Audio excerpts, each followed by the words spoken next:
Assalamualaikum warahmatullahi wabarakatuh. Bismillahirrahmanirrahim. Perkenalkan, nama saya Ahmad Irawan Jaya, NIM 250401001, mahasiswa S1 Manajemen Fakultas Ekonomi dan Bisnis Universitas Muhammadiyah Akhir Fahrudin. Pada video ujian akhir semester mata kuliah AIK 2 ini, saya akan melafalkan bacaan sholat sesuai tuntunan himpunan putusan Tarjih Muhammadiyah, yang kemudian dilanjutkan dengan pembahasan pemaparan analisis jawaban dari was-was saya. Nah, untuk selanjutnya langsung saja kita mulai untuk pelafalan bacaan sholatnya. Allahu Akbar. Allahumma ba'id baini wa baina khotoyaya kama ba'adta bainal masyriqi wal maghrib. Allahumma nakini minal khotoya kama yunaqqa thawbul abyadu minad danas. Allahumma gsil khotoyaya bil ma'i was salji wal barad. Bismillahirrahmanirrahim. Alhamdulillahi rabbil alamin. Ar-Rahmanir Rahim. Maliki yaumiddin. Iyyaka na'budu wa iyyaka nasta'in. Ihdinas siratal mustaqim. Siratal ladzina an'amta 'alaihim ghairil maghdubi 'alaihim waladdallin. Amin. Bismillahirrahmanirrahim. Ara'aita alladhi yukazzibu biddin, fadhalika alladhi yad'u'ul yatim, wa la yahudduna 'ala tahamil miskin, fawailul lil musallin, alladhina hum 'an salatihim sahun, alladhina hum yura'una wa yamna'una al-ma'un.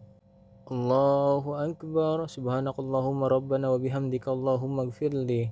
Sami Allahu liman hamida rabbana walakal hamdu hamdan katsiran tayyiban mubarakan fi. Allahu Akbar. Subhanakallahumma rabbana wa bihamdika Allahumma gfirli. Allahu Akbar. Allahumma gfirli warhamni wajburni wahdini warjukni. Allahu Akbar. Subhanakallahumma rabbana wa bihamdika Allahumma gfirli. Allahu Akbar.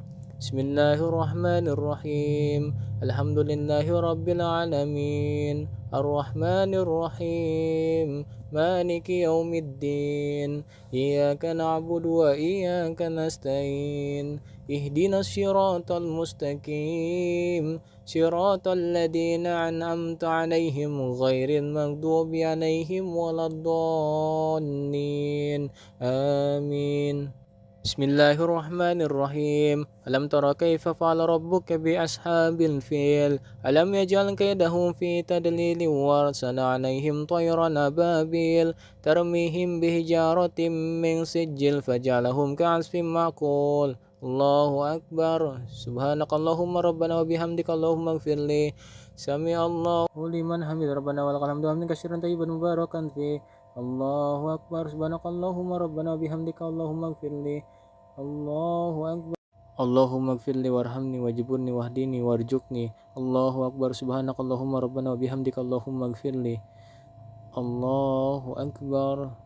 At-tahiyatu lillah wa salawatu wa tayyibat. Assalamu alayka ayuhan nabi wa rahmatullahi wa barakatuh. Assalamu alayna wa ala ibadillahi sholihin. Asyhadu an la ilaha illallah wa asyhadu anna muhammadan abduhu wa rasuluh. Allahumma salli ala Muhammad wa ala ali Muhammad kama shallaita ala Ibrahim wa ala ali Ibrahim wa barik ala Muhammad wa ala ali Muhammad kama barakta ala Ibrahim wa ala ali Ibrahim innaka Hamidum Majid. Allahumma inna a'udzubika min azabi jahannam wa min azabil qabr wa min fitnatil mahya wal mamat wa min syarri fitnatil masyihid dajjal. Assalamualaikum warahmatullahi wabarakatuh. Nah, sekarang kita masuk ke bagian pembahasan yang dimana saya akan menganalisis serta menjawab soal-soal UAS. Nah, di poin pertama yang menarik dipahami itu soal bagaimana sholat itu bisa jadi instrumen kesehatan mental buat mahasiswa. Jadi menurut saya, sholat itu jelas bukan sekedar gerakan formalitas. Waktu kita baca i'tidal, Rabbana walakal hamd, di situ kita diajak buat benar-benar bersyukur dan sadar kalau semua hal yang terjadi itu datangnya dari Allah. Nah, bagi mahasiswa, rasa syukur ini tuh penting banget buat ngelatih acceptance acceptance atau penerimaan. Jadi tuh kita nggak gampang stres atau panik waktu kita keteteran tugas atau ujian gitu. Nah terus pas sujud itu kan momen paling dekat antara kita dengan sang pencipta. Seperti yang disebutkan dalam hadis riwayat Muslim, saat dai kita menyentuh bumi ada proses pelepasan beban mental atau katarsis. Nah sekaligus ini tuh melatih kerendahan hati. Jadi kesombongan intelektual kita luntur, pikiran kita tuh jadi tenang, dan kita terhindar dari yang namanya academic burnout. Nah ini tuh nyambung banget sama surat Al-Baqarah ayat 45 yang dimana kita diminta menjadikan sabar dan sholat itu sebagai penolong. Lalu kalau kita bicara soal bacaan dan tata cara sholat menurut PT Muhammadiyah, sebagian besarnya sudah saya peragakan di awal tadi. Jadi patokan utamanya itu tentu hadis Nabi dari riwayat Bukhari. Jadi shollu kama ra'aitumuni usolli. Sholatlah kalian sebagaimana kalian melihat aku sholat. Jadi ringkasnya itu sholat versi himpunan putusan tarjih Muhammadiyah ini cukup diniatkan di dalam hati tanpa perlu dia lafalkan. Nah posisi sedekapnya tepat di atas dada. Bacaan iftitah pakai Allahumma bait, lalu baca basmalahnya itu dibaca sir atau lirih. Nah terus pas sujud ada ciri khas yaitu kedua tumit kaki dirapatkan, terus posisi duduknya itu pakai iftiros atau tasawuf awal dan tawarruk untuk tasawuf akhir, lalu ditutup dengan salam. Nah, di poin berikutnya soal penyaluran hewan kurban ke wilayah krisis atau negara konflik jika dibandingkan dengan pembagian lokal, kalau dilihat dari sudut pandang maslahah mursalah, ngirim hewan kurban ke daerah krisis itu langkah yang sangat bagus karena nilai kemaslahatannya itu sangat besar untuk menguatkan ukhuwah Islamiyah global. Sesuai firman Allah di surat Al-Hujurat ayat 10, tapi di sisi lain, warga lokal sekitar tempat tinggal kita juga punya hak dan butuh perhatian supaya keharmonisan lingkungan itu tetap jaga. Jadi ini sesuai kaidah fikih bilang kalau kebijakan pengelola itu harus berpatokan pada kemaslahatan bersama. Jadi menurut saya, solusinya proporsional. Kebutuhan warga sekitar tetap dipenuhi secukupnya. Baru kelebihannya itu nanti disalurkan ke daerah konflik lewat lembaga terpercaya seperti Lajismu gitu. Nah yang terakhir, kalau diandaikan saya adalah seorang CEO startup, gimana cara saya untuk menerapkan prinsip bisnis Islam dan Jiswab? Nah jawaban saya bakal pakai yang namanya konsep creating share value, yang dimana jadi perusahaan bukan cuma fokus cari untung, tetapi juga jadi mesin pemberdayaan sosial.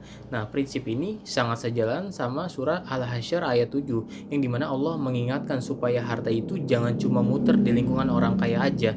Nah caranya, dana Jiswab perusahaan nggak dibagikan secara konsumtif gitu aja, tetapi juga dijadikan modal produktif dan dana pelatihan wirausaha buat masyarakat bawah. Nah jadi hasilnya ini bisnis kita jadi bantu buat mengubah posisi masyarakat dari penerima mustahik menjadi muzaki gitu. Baik, mungkin itu saja pemaparan dari bacaan sholat menurut Himpunan Putusan Tarjih Muhammadiyah serta analisis jawaban UAS AIK 2 dari saya. Kurang lebihnya saya mohon maaf. Terima kasih banyak atas perhatiannya Ibu Jaki MPD. Wassalamualaikum warahmatullahi wabarakatuh.